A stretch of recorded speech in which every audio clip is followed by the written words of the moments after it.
friends. It's Jeff. This is Around the Circle. For the sake of your heart, sometimes you need to do something different, and there's been a topic on my mind. It's been real helpful for me recently, and I just wanted to do an intro. This is not meant to be serious. All of you who get into spiral dynamics, just know I don't know much. I do know enough to get myself in trouble. I know enough to be really fascinated. I suppose I'm probably one of the few people in the world who has taught a handful of individual classes on the topic at a college, so maybe I've got that going for me. But as it stands, I know enough to get myself in trouble. That's number one. Number two, I want to talk about spiral dynamics. Spiral dynamics is similar to Enneagram. It categorizes topics that I think are really important, valuable, have a lot of explanatory power. It helps you understand yourself, your own journey in ways that have been really insightful for me. It also helps you understand history. It's got like this broader social kind of context. So spiral dynamics is a theory. And I just want to talk through this theory, and I want to talk about how it overlaps with the Enneagram. So when I come to spiral dynamics, I come to it as a theory. It's a theory, in my view, about maturity. There are predictable stages in life that you go through. There are predictable ways that human beings, as they grow, they lean into new and different values, and these take place in bursts, like revolutions. They take place in sudden, almost like converting kind of experiences. These values are beyond motive for the most part. They are values that are common to everyone. They transcend humanity, and that would be the theory. So where there are a lot of values in Enneagram, spiral dynamics is elevating a positive, in my view, that the thing that you attach to, the thing you highlight, the thing that is primary to you at a certain life stage gives you stability and a sense of direction and a sense of yourself, and it's kind of necessary. And a lot of people who are our age are kind of in that same life stage at the same time and experiencing forward motion in the same ways at the same time. So these values, spiral dynamics is going to name 7, perhaps 8 or 9. It's going to name some values. They need to get named. And what if it's true, they are predictable. Like they have the power to show you your past and where these big moments in your life were and just give language to them. And as you move forward, you're going to continue to hit some transitional moments in your life where there are some predictable questions and predictable answers. That's how spiral dynamics works. And all I'm going to do is talk through the theories. So, because it's a theory about human maturity and predictable stages, it's kind of like Hinduism. This would be an old way of thinking about this. Hinduism has a talk about life stages where you start as a student, you become a householder, you then become, I think it's a forest dweller, and then a sage. I'm probably screwing that up, but it's something of that sort where like I start here and then I go here and then I go here. There's a predictable path of human maturity. So again, very similar to the Enneagram. Enneagram's got 9 types. Imagine that there are 7 stages of human maturation and development. A potential difficulty we probably need to name up front is that spiral dynamics, the whole philosophy, comes from one of the latter stages. It's like from this point of maturity, you can kind of see this philosophy. So the theory may not be helpful for everybody. So if some of this just isn't hitting you, you can skip it, but this has been just so valuable to me. As it stands, we're all in the maturation process. We're all in the middle of getting from here to there. And some of us, the stages can sound off-putting that are quote unquote like ahead. And so just know this is just floating some ideas. Do some business with the ideas if you want to. It's really worth grabbing some paper if you can to write down some of the material. Where Enneagram talks about types through numbers, spiral dynamics talks through these stages of maturity through colors. And so and if you're listening to this while you're doing work or commuting, just kind of get the colors in your head. And I'm going to reference everything as colors. And even it's similar to being on a map. You're going to be on a map, just like in Enneagram. And just identifying where you are on the map and what you value most can be really helpful. So wisdom here is going to say that, you're on the map, let the process play out. You do business with each of these stages as you spiral upward. Upward is a value judgment, but that's what it says. And you should think, here's another kind of precursor, overly long wind up. You should think there are no good or bad stages. All these stages have value. And so just know, no good or bad. It's not bad to be a student in Hinduism or a sage in Hinduism. It's just, this is how it works, right? And just to be honest, you can't be a sage when you're 12 in Hinduism. That would probably be a mistake. So similarly with spiral dynamics, we're just going to name how maturity works, what some of the predictable movements are, and we let the values that characterize these life stages, giving them a name, where we often go. That's the big idea. So just lastly, I haven't read a book on spiral dynamics. I know there are lots of people who have put lots of thought into this. There are podcasts, there's books. None of that has really hit me. What did hit me was when I first learned this material at a conference with Rob Bell, who is a teacher. And it just popped for me. The truth of it just popped for me, and it really helped me understand a handful of things, not only in myself but in the culture at large. So, it's a system, and systems categorize, and in some ways, it might sound like it's judging. Something you should be aware of. I should be aware of. Like Enneagram has this going for it as well. It really can be a powerful tool towards judging other people's, and you should avoid that. You should avoid judging others. You should avoid judging yourself. So if you jump into this, let's just make that rule number one. We're not going to judge other people. And I think that's a healthy way to engage this, because like the Enneagram, this is a map, and it's asking you, where are you at in life? Where are you on the map? So with that wind up, let's get into this. The first color, the first stage is commonly called beige. Beige is what you're born into. You have a value. It's subconscious, and that value is survival. Nearly everything that an infant is pre-wired to pursue is their own survival. There is no, I care about other human beings going on for the most part in an infant. There's only, my needs are primary. That's a great good. If we did not have this at that stage in our life, we wouldn't survive. There's something that takes place in the human heart and mind as we develop, in which we move from survival to something else, to a different value. We begin not caring exclusively for ourselves. We start caring for another or other people. And this is the move into purple. It's the move toward family, towards tribe, toward bonding, towards relationality, towards elevating the good of others communally. And I associate this with family. I associate this with valuing blood, as it were. There's something about purple where it's us, it's our family, right or wrong. Notice the two colors. Beige, just very individually focused on itself. Sometimes this lasts beyond infancy. Like we can point to some people in our culture, as it were, who it's just day to day, just get through, primary survival focus. No one else matters. I don't have, those connections. So like a very unhealthy picture of this might be, you might imagine the heroin addict who it's just day to day, find food, find shelter, find drink, find my fix. That's exclusively where I'm at. That person is living in that space of beige.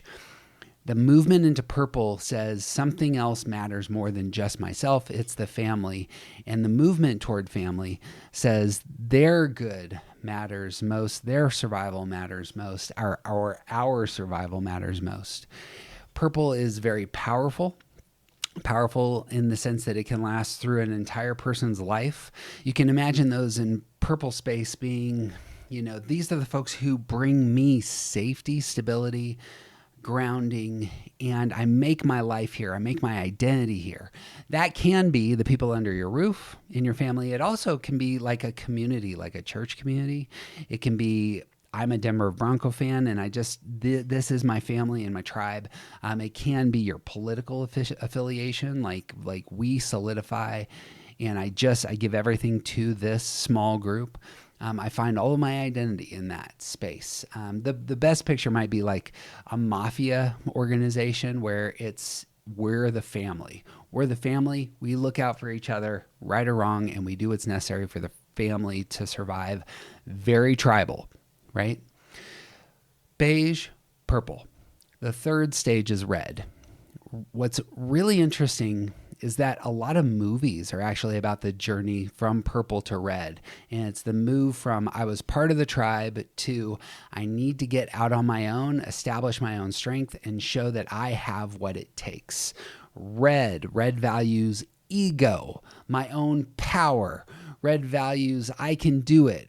Red values strength and exerting one's influence over the world. It can be very sexual at times. It's a very domination-centric space. It's a place we need to engage because maturity often requires us to fly from the nest.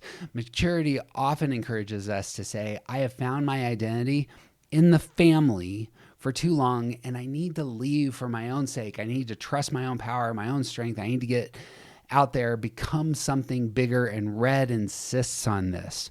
Red insists that we have what it takes. Red insists that we can stand up and be our own person, and that can be a great good. And when coming to spiral dynamics, many of us will have experienced this.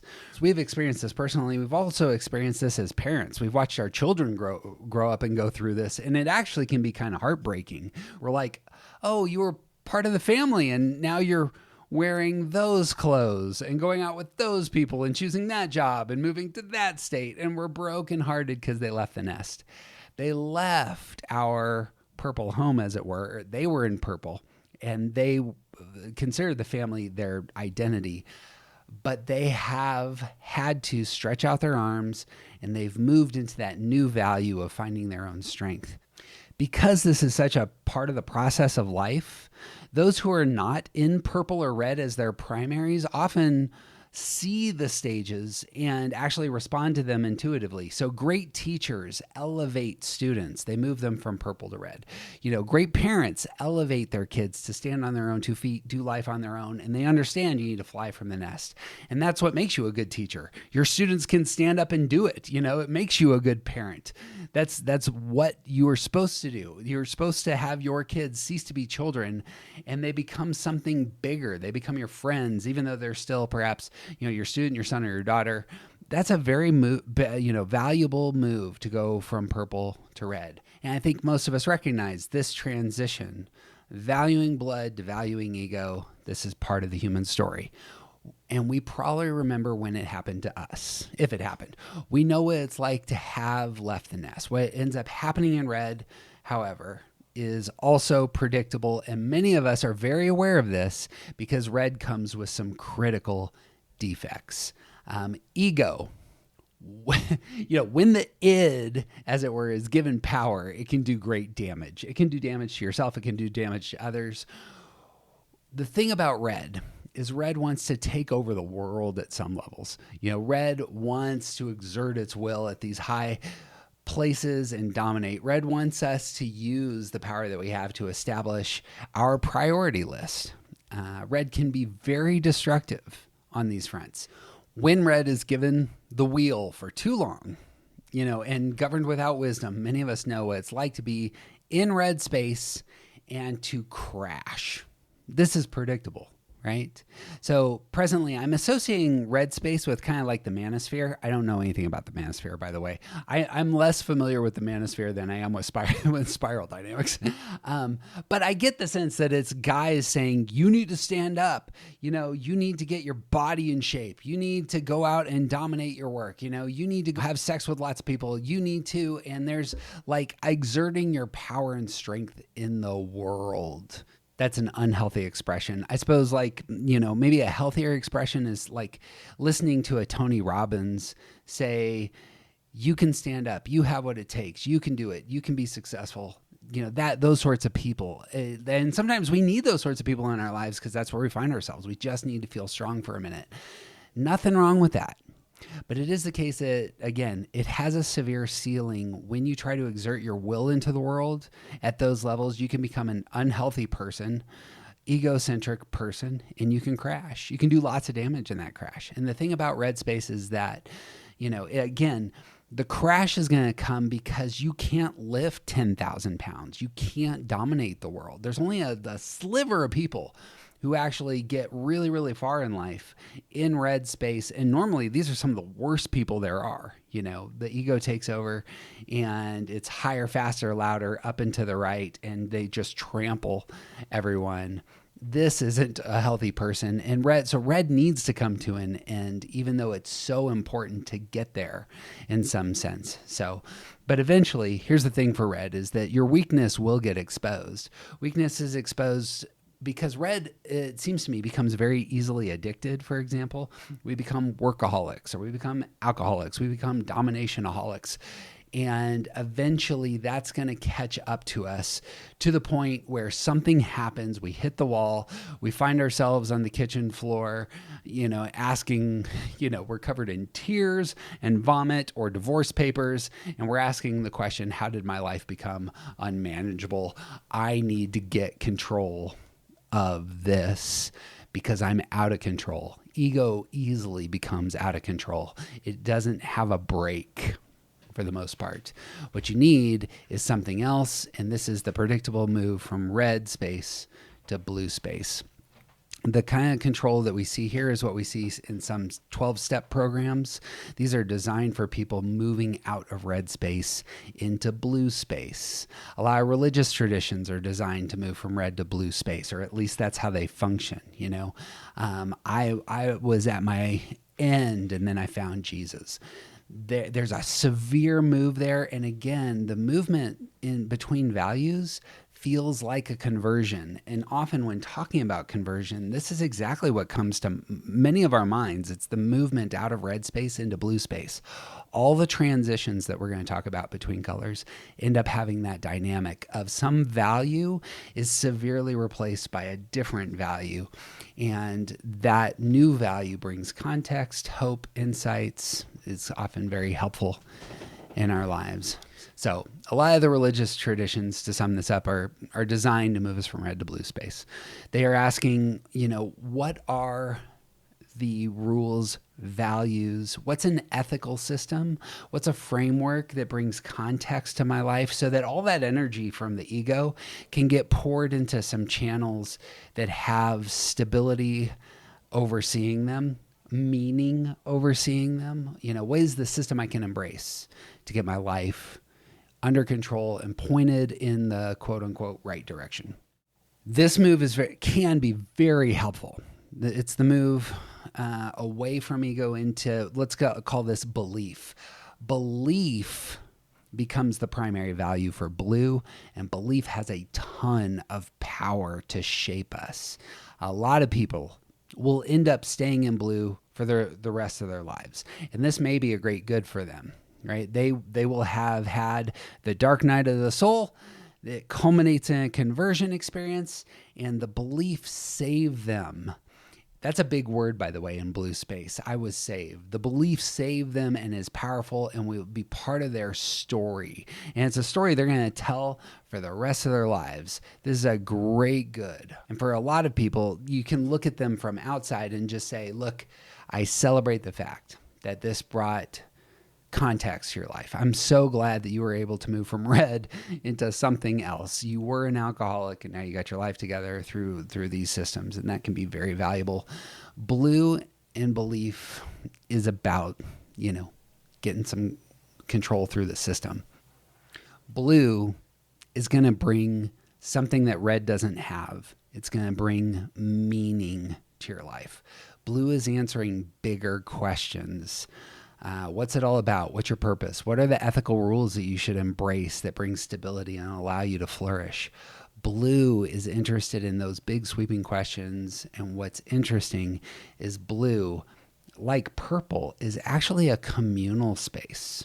So notice this.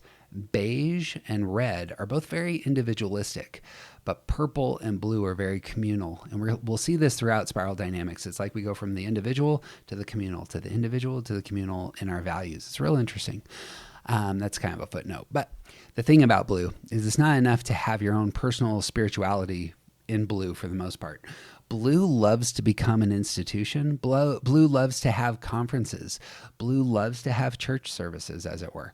Blue loves to say about itself, you believe in the Enneagram. I believe in the Enneagram. It's done so much for me. It is individual work that has to be done in community, according to Stabile. You can see that even though it's an individual form of spirituality, it ends up being communal. So let's talk about Enneagram, because now we can talk about Enneagram in the context of these first 4 colors. Enneagram can be inserted into all of these colors, and your experience of the Enneagram can be enjoyed at all of these stages, and it's really worth naming, because if you're actually doing thoughtful business with the Enneagram and saying, this is the purpose of my life right now, it might just give you a little bit of context in that blue space, for example. If you're doing thoughtful business with the Enneagram and saying, this is where I am in life, here's the primary value I have, it's purple, it's my family, and so I'm using the Enneagram exclusively. It's about our family. We need to get our family healthy. This is what the tool is for.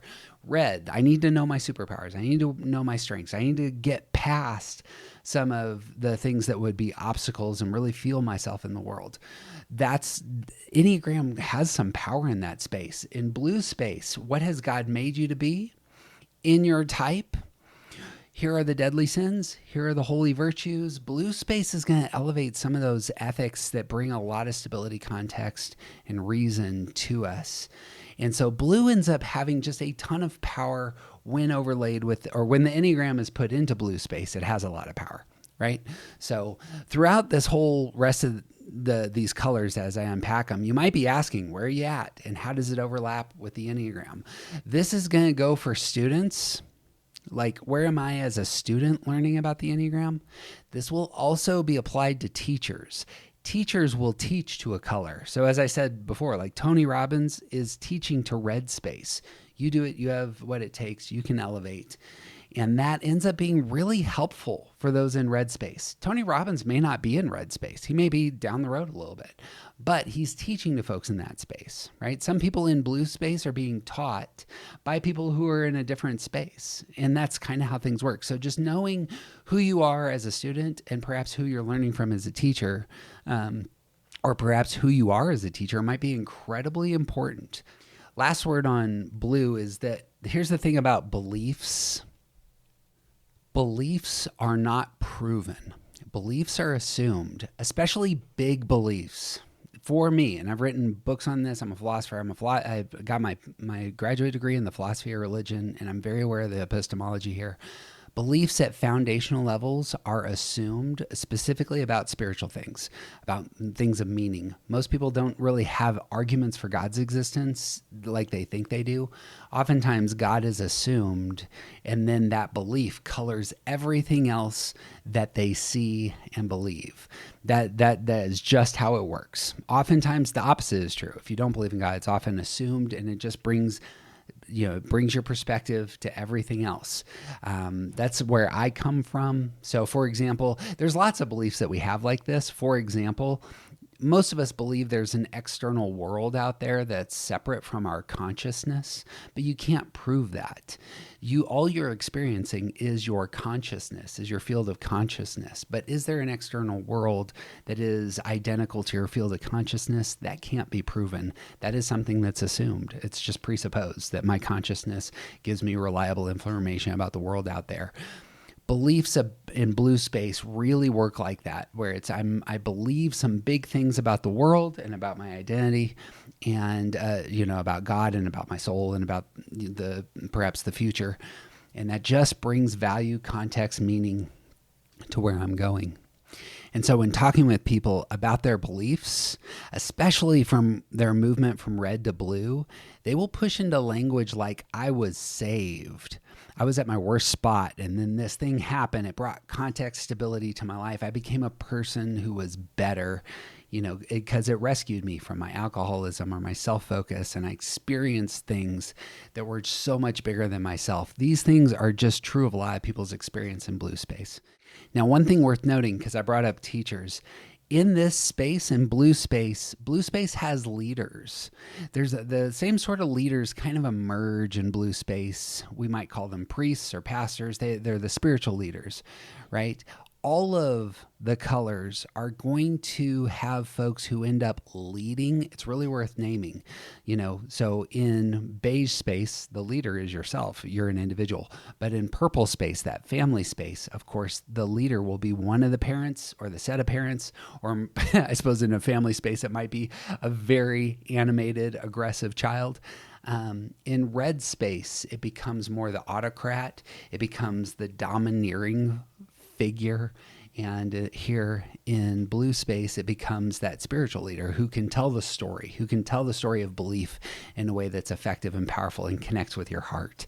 And it's just worth naming. I'm going to talk probably about teachers and leaders in future episodes at aroundthecircle.org. If you get into this stuff, I may pitch some stuff about spiral dynamics in the future like this, because again, this is just something good for my heart right now. And it's giving me so much context, especially of all things in some of the relationships I have that aren't going the way that I really would want them to go. But I think it's real valuable. But here's the thing about blue. Blue ends up being challenged eventually. Not because it's not good or hasn't done wonderful things for us. Blue gets challenged because as we mature, we begin to become more thoughtful and more critical. And sometimes the question becomes, why should I believe blue? Beliefs are assumed, but something new comes in when we say, why should I believe blue? We see this again across all cultures right now, especially if a blue system has hurt me or hurt people that I care about or hurt the people that we love, blue has that power to hurt people. The language that we see in our culture presently of deconstruction is all over this. I began to give power. I was in blue space for a while, but then I started to question it. And notice what happens there. We move from belief as our primary value to something else, to reason as our primary value.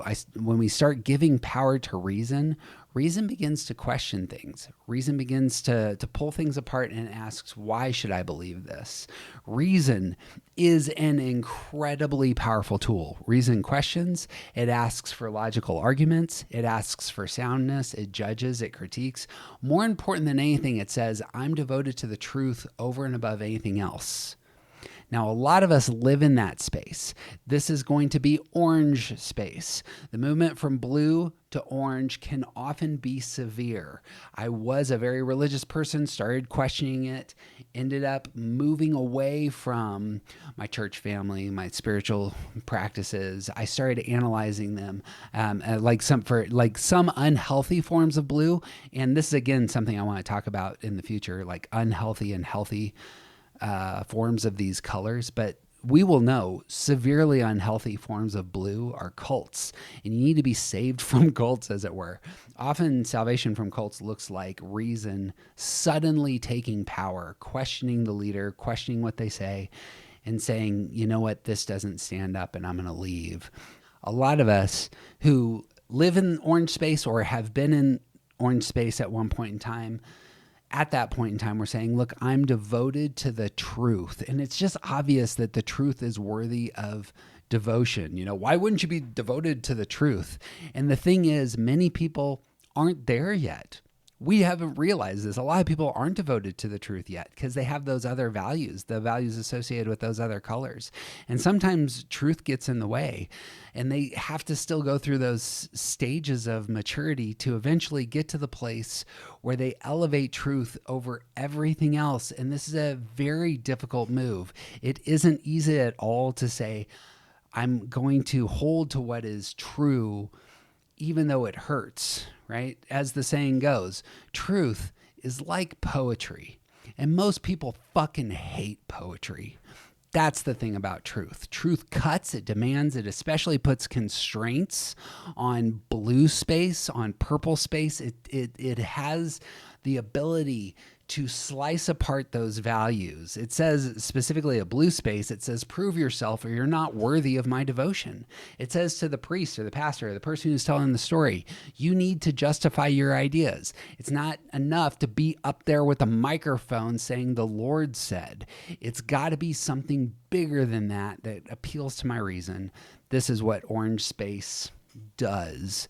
It is reason is primary. Reason ends up being the dominating force. It's going to guide my life according to the dictates of logic, reason, insight, empirical analysis, data. That's the space of orange space, right? Orange also is very interesting in that it is wholly committed to what works. Orange is very interested in elevating science.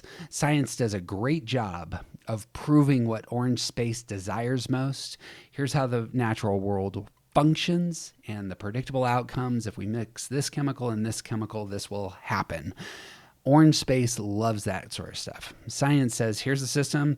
It routinely produces the results. Those results, let's talk historically for a minute. Science has allowed our species to create vastly more calories, more medicines. We can communicate across the planet instantaneously now. When we have tooth surgery, it doesn't hurt us the way it used to, and we would suffer for months because one of our teeth is infected. All these things came out of orange space. Orange space is a spot where we pause and say, it doesn't matter what you feel about this thing. What matters most is what reason says. And so let's pause here. I had mentioned this, that there's a huge overlap between spiral dynamics and not only our individual journey. Here's how we mature. Notice all of these colors become systemic and often govern time periods. That might be a jump, but think about Western culture for a minute. I want you to imagine thousands of years ago. We are prehistory, prehistoric human beings. We know prehistoric human beings are tribal. They survive in packs. They survive in family groups, right? They are purple. That is how, like pre-civilization, that's how human beings, they tribe up, right? If you remain in beige space as a prehistoric person, you will not survive. You will not pass on your seed. You will be in danger. You will not be able to fight effectively. The thing about the tribe is it provides places for protection, resource accumulation, procreation. It allows the species to go from here to there. Purple's really great at that. And that's why it's our tribe, right or wrong. Red space comes in with the ancient period. The ancient period is characterized by some people rising to power in ways that they dominate all the tribes. In Western culture, and let's just talk about Western culture, you're going to see this in the imperial movements. So like Egypt and the pharaohs, like if you're familiar with the Bible, like they are dominating whole swaths of land, as it were, and whole people groups. You have the Syrian Empire. You have Alexander the Great. You have eventually the Roman Empire. You have Genghis Khan. All of these ancient structures, power structures, are generally accompanied by a new technology that emerges. So Genghis Khan is able to dominate literally millions of acres of land because he discovers the bow and arrow and horseback riding. It allows him to dominate. The Romans are able to dominate through a form of terrorism called crucifixion. If you don't pay taxes to Caesar and do what Caesar says, we will nail you to these boards in the middle of the city. You and your family, everyone will watch you die a slow, horrible death. Red is about domination. It's about ego and exerting its will. The ancient world is the world of these sorts of leaders, the autocrats, the Caesars. The red ancient period requires kneeling and devotion. The tyrant wants your unquestioned devotion. And we often, people of the ancient period would act in self-defense. They kneel to Caesar, as it were. Red, historically, is replaced by blue. This is really interesting. The ancient world is is superseded by the medieval period. Medieval period is about belief being the new power. It's the new thing that unites. We're tired of being terrified by the Caesars executing us. We're going to rally around and we're going to unite across the tribes, across the nations under a belief system. So the Roman Empire becomes the Holy Roman Empire. We move from Caesar as Lord to Jesus as Lord. And that's a huge part of the movement from the ancient world into the medieval world. Medieval world lasts for about 1,000 years. Like Augustine is writing somewhere in the 300s, I want to say. Rome falls around that time as well. And the Renaissance, which then moves into the age of enlightenment and the modern period. What characterizes the move into the modern period is exactly what we saw.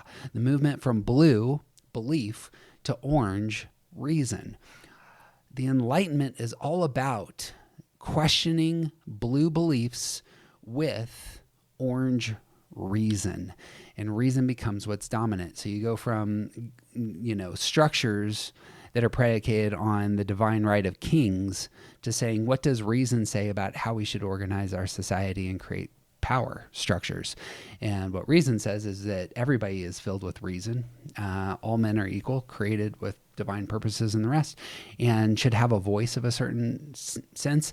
The Declaration of Independence is a statement from orange space against blue space. And it's saying we're going to do things differently as we move into the future because the monarchy that is propped up by blue beliefs isn't working anymore, and there needs to be a revolution. We could talk all about power structures here because sometimes you're moving. So like the Protestant Reformation is still a blue Reformation. It's just saying we need different beliefs to replace these other beliefs. Sometimes reason, or there's different, how should we organize an orange space is also up in question. But reason often kind of hits some stuff that says this is what works.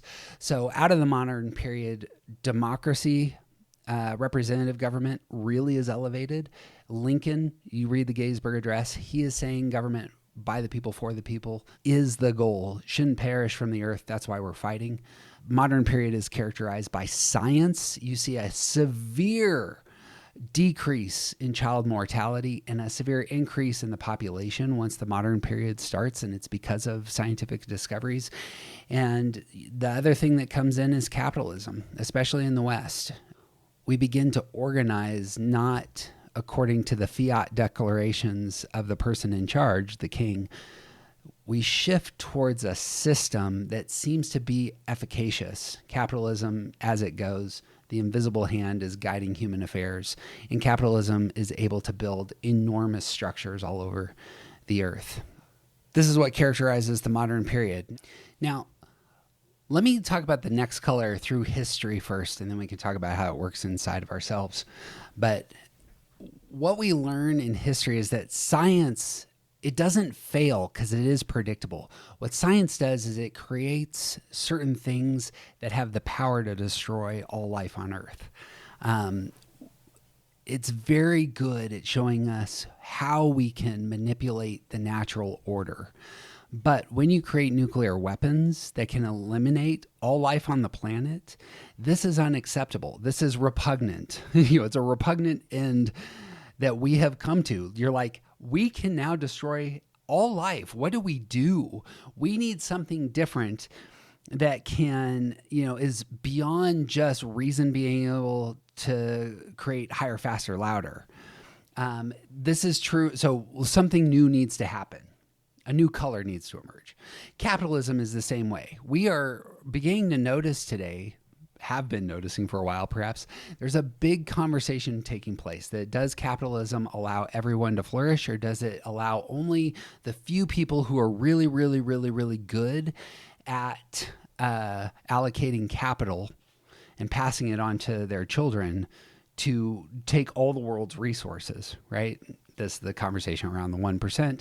In some fashion, creating systems that just enslave everybody is one of the faces of unrestrained capitalism.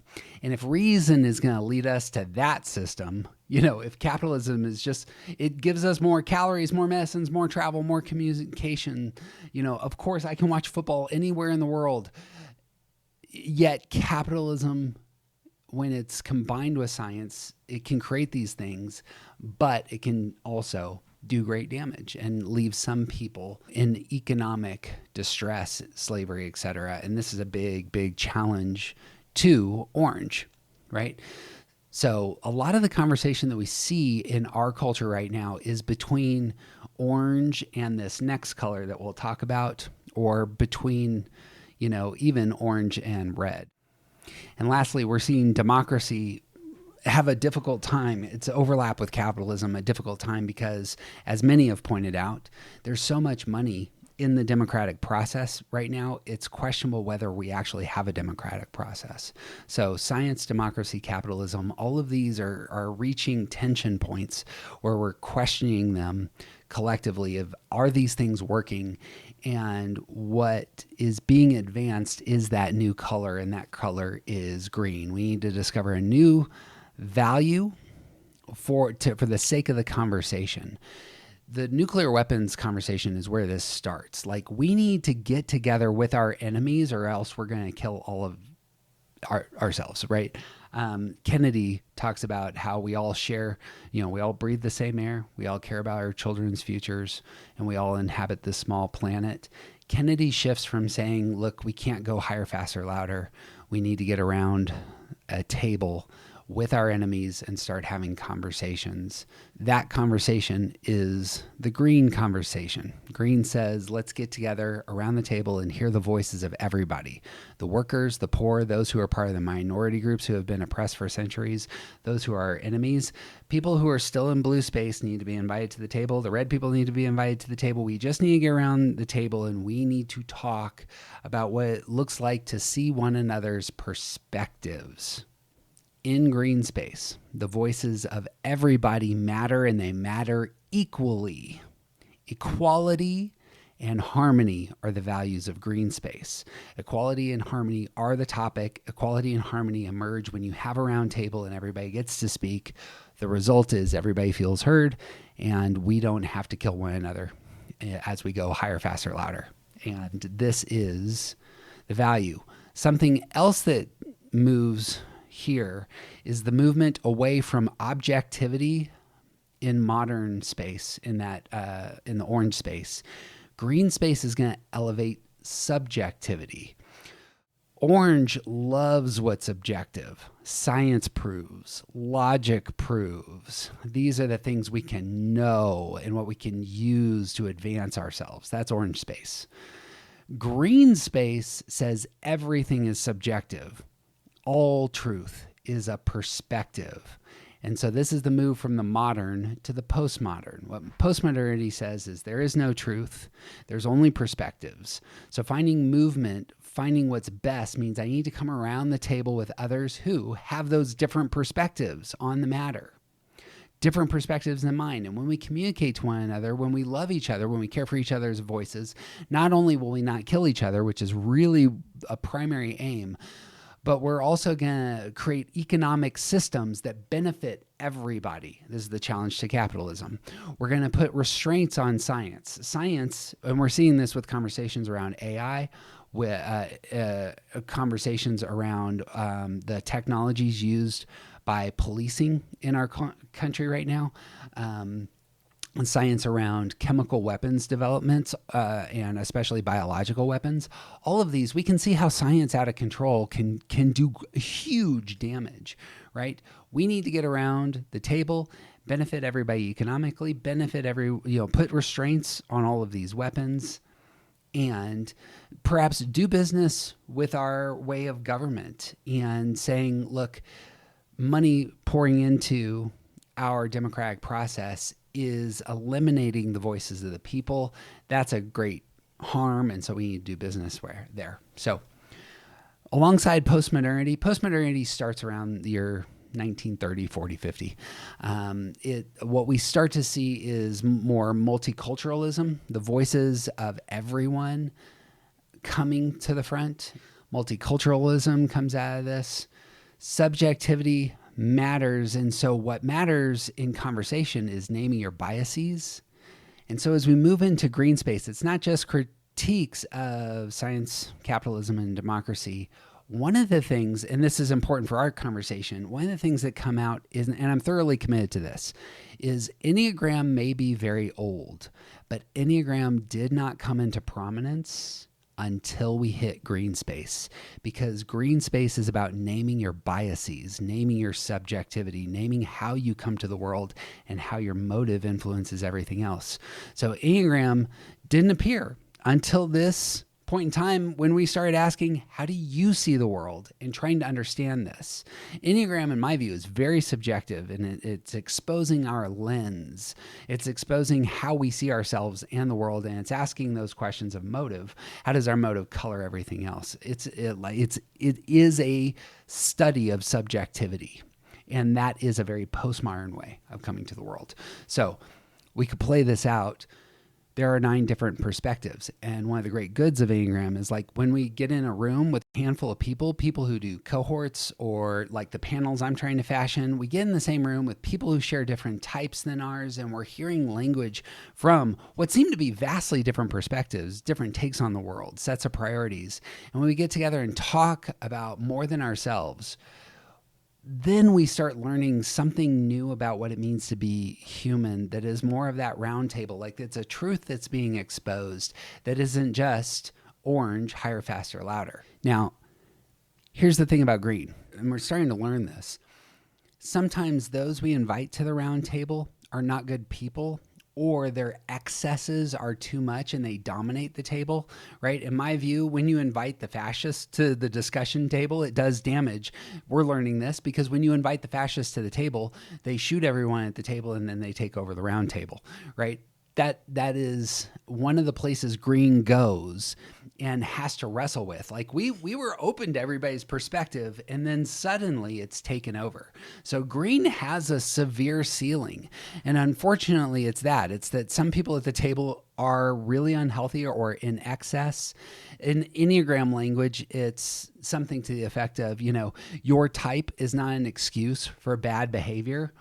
That invites perspective. That invites judgment and discernment and wisdom. It invites a critique of the people sitting in 4 space or 6 space or 1 space and saying, look, you guys in 1 spaces, you're in excess. I realize your voice matters in these spaces, but they need to be tempered and thought through. Green says there is no judgment. We're just listening to everybody and the truth will emerge. The move from green into the last color we're going to talk about, yellow, comes in here. Yellow says there are some perspectives that cause damage and they need to be moderated, tempered. There needs to be wisdom and context, and we need to aim at something more than harmony and equality. We need to aim at health and wisdom. These are the last 2 values, and we're going to stop with yellow, even though there's some other colors we could talk about. Yellow wants to elevate health, wisdom. We do want to hear from everybody, but there are some people who just want to take the microphone at the table and then beat everybody with their microphone. This can't function. We can't function that way. So the thing about yellow is it starts doing really interesting business from what some people want to call a second tier. Spiral dynamics is itself a yellow philosophy. Spiral dynamics says I'm able to see those who are in red space, those who are in blue space, those who are in orange space, those who are in green space, those who are in purple and beige. And I'm able to see not only that that's where other people are at, but that I myself still have an anchor in each of these colors. I can look at my own life and see that there's parts of me that are still in beige, still in purple, still in blue, still in green, still in orange. And sometimes the best thing I can do is elevate that value. Sometimes ego needs to get elevated. Sometimes reason needs to get elevated and belief pulled back. But other times belief needs to get elevated and reason pulled back. Being able to balance the colors in myself is personal work. being able to understand that other people come to their stages of maturity out there is what it looks like to be a gracious person, a wise person, an understanding person, somebody who can navigate the world in a way that gets where people are coming from, challenges them when they need to be challenged, and elevate voices when they need to be elevated. This is something that yellow does really well. And so from yellow space, you can actually watch people in purple and say you do need to stretch your arms out and move into red space and find your strength. From yellow space, you can look at people in red space and say, you motherfuckers need to find Jesus. From yellow space, you can look at those in blue and say, look, the religious system and belief that you are holding to has power and is doing damage to yourself and to the community that you love. And we need to think about inviting reason into those spaces. It can come in and challenge reason and say what is pragmatic isn't always what's good. It can come in and challenge green space and say, yes, I realize everybody's voice needs to be elevated, but sometimes that can be the road towards foolishness and self-destruction. It can do so outside yourself. It can also do so within yourself. Yellow space is that space where it's looking at the whole picture. And this is why spiral dynamics is a yellow philosophy or theory in and of itself. It's able to look at it all, bring some wisdom to the table. That strikes me as just really valuable. So I want to just end with some reflections, and then I may release some other reflections in the future. Once you have this foundation, it's like Enneagram. You can start talking about other topics, leadership, being a student, some of the overlaps of colors. There are some people who are kind of living in that blue-orange space, which is kind of interesting. It's just worth talking about. So pausing, I just want to talk about my own experience of the Enneagram and how it would overlap with some of these stages. When I came to Enneagram study, there was a severe overlap with me and actually purple space. When I came to Enneagram, I was losing my church family. That doesn't feel like it's purple. It feels like it's blue, but it wasn't for me. A lot of my church work, the reason I got into church work was because I wanted a family. And because my family was kind of falling apart, Enneagram was language that allowed me to reconnect with myself, with my wife, with my kids, and with the people that I was trying to serve in that space. I was trying to improve, and that's a very one-ish way of coming to Enneagram and to where I was. But following that, I really got into the study of looking at Enneagram for like the naming the superpowers you have. I'm so self-critical as a one naturally, subconsciously, that I would just beat myself up most of the time. What Enneagram did for me is it invited me into red space. Here's where you're amazing. This is where you do things really well. This is the value you bring to other people's lives. And getting language around that was really helpful for me. Getting through that space, Enneagram overlapped real cleanly with blue space. And a lot of us, when, coming to Enneagram, it may have been through blue space. Blue and Enneagram overlap in a lot of ways.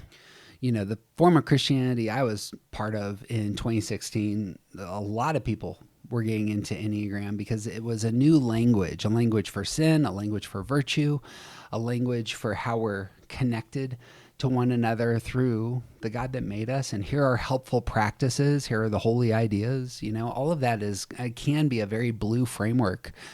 And it just overlapped, You're coming to Enneagram as a mystical tool for self-betterment. And all of that's just very blue in orientation. Many of us know, it's not just that some people's work in the teens was very, the marriage of evangelicalism and Enneagram, which was real common. But obviously in America, Enneagram came through the Jesuits is what it sounds like. And it culminates in Richard Rohr's work. And that's just where the seedbed was.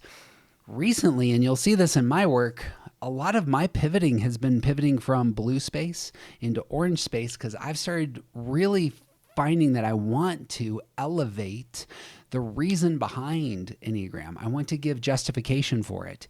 And so I've jumped into Dr. Daniel Siegel's work, UCLA professor of neuroscience, elevating. This is how the neural pathways in your brain are channeled and how the energy flows through them. And because it flows through them, it creates 9 different personality types. He does great work on this, very scientifically grounded. And Siegel's work is in orange space, right? And it's asking, how does this work? What's the science behind it? And that's a way to come to Enneagram as well. We can go further and we can see others who have moved out of orange space or even skipped orange space at some levels and gotten into green space. And they're saying we come to the Enneagram, and it's not just about understanding each of our types, but also in understanding Enneagram itself. There is a 2 interpretation of Enneagram. There's a 6 interpretation of Enneagram. There's 9 interpretation of Enneagram. If you were to ask all the different types, what is the Enneagram? They might give very different answers that are very similar given their types.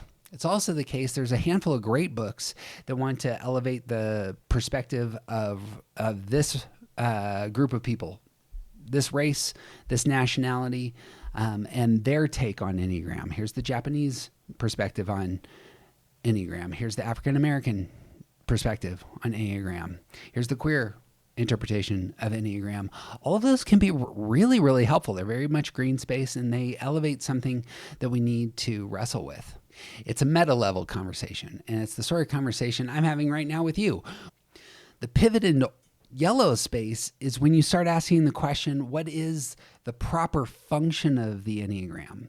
What should the Enneagram be used for? Beyond all of our different perspectives on it, what should? It's asking questions of judgment. Yellow is a very judging, we're looking for wisdom, we're looking for what's healthy kind of space. It's inviting a meta level conversation, and that's the sort of conversation I'm having with you in terms of this whole podcast. It's when you get into yellow with the Enneagram, the question becomes, let's talk about what this is for.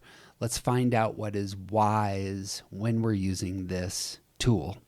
And a lot of my work personally has been kind of in that orange space where I'm doing business with the science, and a lot of it's in yellow space, coming to the question of what is the Enneagram and what is it for? And so that's what I got. This is my intro to spiral dynamics and maturity and just the process that we all go through. I have lots of more thoughts on this, which you'll, shocker that I want to unpack this more. I will do so at aroundthecircle.org exclusively. I'm not going to be putting spiral dynamics stuff on this Enneagram feed, but if you want to see my posts on this, just go aroundthecircle.org, sign up for a free membership. You will get my emails that say, hey, I'm posting on this. It's also the case that if there's a lot of interest in this, I may have a discussion group, like maybe we do a weekend workshop, that's like a couple hours and we just talk about it. So if you're interested, just tell me you're interested and we'll do something fun. So cheering for you, cheering for your future. I hope that this was edifying. And again, send me your thoughts. Do post your thoughts. I don't often ask for comments very often, but this time I would like comments. Go to Around the Circle, comment on this post. I would love to hear your thoughts, and I appreciate you, all you do for me. May all good things be yours. Somebody told me that if you look closely, you can see the color of another man's soul. Hey friends, it's Jeff. We're celebrating here at Around the Circle. Our Start Here podcast, which helps folks find their type, has been the #1 Enneagram podcast on iTunes all year.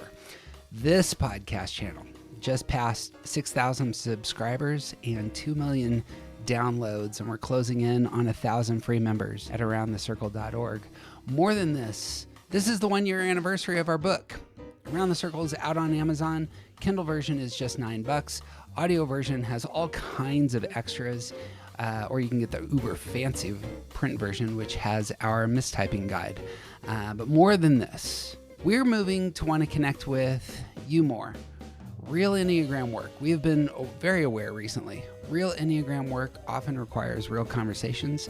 And so as we enter the next season, we're going to focus on creating more online panels and workshops. So this month, we're talking with members about coping style and how each of the types solves problems on Mondays. Our second Saturday workshop We'll begin hitting a new topic in August when we have 30 or 40 people assemble. And every Tuesday night, we continue to have our reading room, which presently we are wrapping up Brene Brown's Atlas of the Heart. It's on emotion and exploring how emotions overlap with the Enneagram.